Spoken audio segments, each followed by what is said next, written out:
Welcome back as Part-Time Guardian. In this video, I'm going to go over the changes coming up for Edge of Fate. And I think Edge of Fate, while I know some people aren't as thrilled because it looks like while we have some interesting stuff coming, there isn't as much meaty content. I think for Part-Time Guardians, this is one of the most consequential releases we've had in some time. Whether you're a new player, whether you're a returning player, whether you played last season, there are going to be changes in the game that basically go into how you interact with the game as a Guardian. And in many cases, the people who watch my channel are part-time Guardians, people who do other things and are trying to figure out how to get the most out of Destiny. With the changes to the core mechanics, whether it's materials or activities or power grind or just how you can do things, and even as a solo player, all the things that they are going to be adding to the game, I think it's one of the best times to come back and play Destiny 2, and I'll talk about that in this video. One of the biggest changes is going to be Armor 3.0. Armor 3.0 is what's replacing what has been Armor 2.0, which has been in the game quite a long time, which basically allows you to start using mods in your armor. One of the things about this is it may be a bummer because it feels like I'm losing armor I already have, but in many cases you can continue to use the armor you have until you get better armor in Armor 3.0, which will actually allow you to do better things than you can with older armor. The armor that you have currently, if it's something that's relatively high, is going to be either upper ear tier 2 or lower to mid-range tier 3, so you still can use it in content. All of your armor will immediately be able to have 10 energy, so you'll be able to slot mods, so that's one thing that's nice. The way the tiering works is your tier 1 is going to be your very basic drops, your tier 2 is going to have slightly enhanced stats, your tier 3 is basically going to be what you have in the game for the most part now. Your tier 4 is going to be really high stat armor with build synergy, allow you to really build into your builds. And tier 5, which is not completely unlocked at the beginning of the season, will be true endgame gear with basically all sorts of advanced stats and abilities. So with that, one of the things that they're also going to be doing is set bonuses. So set bonuses, it's going to allow you to basically be able to go in, and if you have 2 pieces of an armor, you'll get a specific set bonus, which again, it depends on the particular set. If you have 4, you're going to have even a more powerful bonus. So a lot of times those 4s are going to allow you to do something at a faster rate, where your 2 is going to allow you to have more in particular stat comp. So again, some really cool things they're allowing you to do. Again, it is a change, but I think in the long run, it will be good for the game.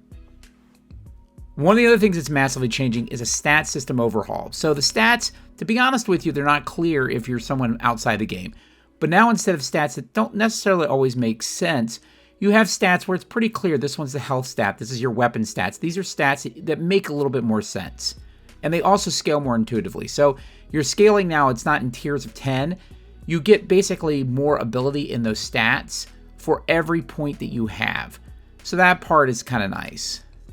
The other thing that's going to be nice about the stat system overhaul is to get to most of the tiers that you have today, you're going to need to get about to a 70 on most of the stats. If you get up to 100, obviously you're going to get more utility than you have today. If you get above 100 on each of these stats, you'll actually get some supercharged abilities that you don't have in the day. So again, you are going to have to grind up for some more armor and other things to support the stat system overhaul. But in the long run, you're going to be able to do more with this armor than you could previously in the game. So one of the other great things I think that's coming in the game is a power reset. Power in Destiny 2 is very difficult to figure out. It's not intuitive, and for new players, it's very, very difficult. And it's like a puzzle piece trying to figure it out. Basically, our power is going to be reset to 10, and your base power is going to be 200. Your base power is kind of like what we've always called the soft cap in the past. And with that, you're basically going to play anything in the game, and all of your armor, all of your weapons and everything are going to cap out about 200. Again, a reminder, that is system-wide. That happens across all your characters. But when you want to get bonus power, which gets you up to 450 at launch and then 550 at the Ash and Iron update, that's where you're going to have to do, instead of doing your traditional powerful and pinnacle engrams, it's been simplified. And basically, and I'll talk about this a little bit, you go into the portal and other activities and you get more powerful engrams. And there's no gate on that. It's not like I can play these 7 pinnacles and that's it. You can grind as much as you want to. So if you want to beat your brains out and somehow get to 450 the first week, which I don't think is very possible, but let's say you could do it, you could do that and you can go even higher. Activities display a reward forecast. So you know exactly, based on the activity you're doing, what level you're going to get gear to drop out, which I think is an incredibly powerful way to do things in the future. Along those lines, I talked about getting over 200. which in the case in a lot of places you would have seasonal bonus power, which was tied to your artifact in the past. That is no longer the case. That seasonal bonus power does not exist as far as with the artifact. Instead, it's earned by playing high difficulty PvE or high difficulty PvP stuff. And again, it's like I talked about earlier, there's no weekly loadout with that. So again, we'll go into the portal and other ways to get some of that, but again, you're not going to have to worry about trying to level up your artifact. Your artifact is just going to be tied to getting your mods and other things like that. And one thing to keep in mind, your bonus power does reset each season, so that's something you have to keep in mind.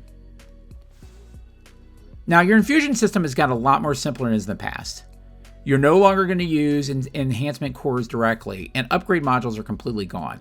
To level up now, you're going to use a new thing called unstable cores. Unstable cores come from rewards that can happen daily, weekly, on your track every week. But the other thing is, let's say you have a very powerful piece of gear that came and you don't want it. If you break it down, you will get potentially one or more unstable cores, and the more unstable cores, the higher level the gear. So as you do that gear grind to get better gear, that's how you get the unstable cores. So again, that's what you'll use instead of upgrade modules. And again, it just makes it a lot simpler. It's more intuitive and less just moving around vendors to try to figure out which way it goes. So I think it's going to be a lot easier. Masterworking is going to be a little bit different too. So now in the future, obviously when you get in at the beginning, all of your armors kind of automatically have to 10 energy levels. But if you want to masterwork it, it's going to scale based on the level of armor that you have. So one of the great things about this is if you have something that's a crappy piece of armor, but you're just using it for power and you're just trying to get through the beginning of the game, if you want to masterwork that, that's going to cost a lot less economy than a higher tier. So in the new world, you're going to want to make sure, like I said, it does allow you some flexibility to masterwork and build craft with something that's not as great as you did in the past, right? Because it will not cost as much. But it is going to become a more conscious effort when you start getting those tier 4 and tier 5 drops to make sure for your masterwork you've really thought through it, because it is going to take a considerably larger amount of materials to do that. Now, that'll include things like prisms and shards. Now you say, ooh, that's kind of expensive. From what we understand, they will drop more often, especially in high-end activity, so that will allow you to get and upgrade those more quickly. For the portal is a really nice addition to Destiny 2. So in the portal, you're given basically, the director still exists, but it's been deprecated. So you can still get to the director, but for instance, the activities in Kepler are not there. Now the portal, and again, it's going to be really great for new players or returning players, going to simplify things. We'll have things like solo ops, which allows you to have customized solo activities that are sized in a way where you can do them as a solo player, and you can customize them just like anything in this list to become more powerful rewards. You'll have fire team ops, which takes a lot of the existing content in the game, rotates it on a regular basis, and allows you through modifiers to get more powerful gear. You're going to also have pinnacle ops, which I think initially is going to have kind of the exotic rotator, and then you have crucible and trials. Each of these nodes, one of the things that makes them unique is that you're going to have a power rating. So let's say you decide, I want to go into an activity, any of these, and say, I want to do a specific thing with specific modifiers. Those modifiers may do things like, they may limit your power. They may put no HUD. They may put banes on you, right? Or they may give you some advantages to offset those. When the calculus is all done that, and you can see it right in the game itself, it's going to tell you exactly the gear that you get, what power it's going to drop out, and it's going to tell you not only what the power it's going to drop at, but what tier the armor is.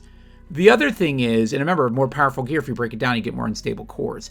The other thing is it's going to show you the bonus focus for the day. So for instance, if you're trying to level up and you can't get that last piece of boots or helmet or whatever to drop at the right level, you could find a particular daily focus to do that. And that might be an activity that's more difficult, but it would allow you to get exactly what you want. So one of the things that's great about this, it's very deterministic. It's very clear. It's like a contract with the player that says, this is what I have to do to get this gear. And so I think, again, for new players and returning players, this is going to be a great addition to the game. For Nightfalls, since Nightfalls are no longer going to be core to kind of the power grind in the game, you are going to have them rotate daily versus weekly. So one of the nice things about that is because then you get to kind of get through different activities, right? The other thing is if you're trying to get through older weapons, they have a new knockout system. So let's say there's a piece of gear you've been trying to get for a while and you can't. Well, there will be a new knockout system to guarantee you can earn each weapon before it repeats. Legacy weapons will also come with origin traits. And Grandmasters are gone from this perspective. Their difficult tier is now tied to Portal's Conquest modes. The Conquest modes, which I didn't mention earlier, the Conquest mode in the Portal is kind of fixed modifier, higher tier things that allow you to get the Conquer title. So the Conquer title is not just about just doing Grandmasters and Nightfall anymore. It's about having more difficult activities across the board in the game. And I think eventually the plan is, and again, this video is coming out before the game itself comes out, but past Grandmaster, there's going to be Ultimate and other higher level things to challenge yourself even more. So again, great addition if you want to play Nightfalls because you'll be able to rotate them more quickly, and not the dependency on necessarily have to do Grandmasters themselves to kind of get that Conquer title.